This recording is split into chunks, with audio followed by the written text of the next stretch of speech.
બોટાદ જિલ્લાના નાગરિકો માટે ખુશીના સમાચાર સામે આવ્યા છે। રાજ્ય સરકારે બોટાદ ખાતે નવી 50 બેડની સરકારી આયુર્વેદિક ડિસ્ટ્રિક્ટ હોસ્પિટલના નિર્માણને મંજૂરી આપી છે। બોટાદ શહેરના સર્વે નંબર 989-1 ખાતે એસપી કચેરીની પાછળ અંદાજે 7000 ચોરસ મીટર વિસ્તારમાં આ હોસ્પિટલનું નિર્માણ કરવામાં આવશે, જેના માટે રાજ્ય સરકાર આશરે ₹15.43 કરોડનો ખર્ચ કરશે। બોટાદ ધારાસભ્ય ઉમેશભાઈ મકવાણીને રજૂઆતને સફળતા મળતા આ પ્રોજેક્ટને મંજૂરી મળી હોવાનું જણાવવામાં આવ્યું છે।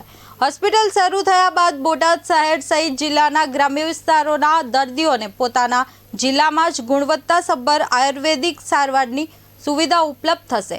આ સાથે આયુર્વેદિક સારવારને વધુ પ્રોત્સાહન મળશે અને દર્દીઓને પરંપરાગત તેમજ કુદરતી ઉપચાર પદ્ધતિનો સરળતાથી લાભ મળી શકશે।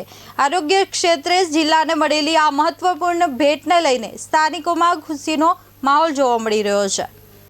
આજે બોટાદ જિલ્લાની જનતા માટે ખુશીના સમાચાર છે। આપણે વર્ષો જૂની એક જે માંગ હતી બોટાદમાં આયુર્વેદિક હોસ્પિટલ બનાવવાની રાજ્ય સરકાર દ્વારા એ પૂર્ણ કરવામાં આવી છે।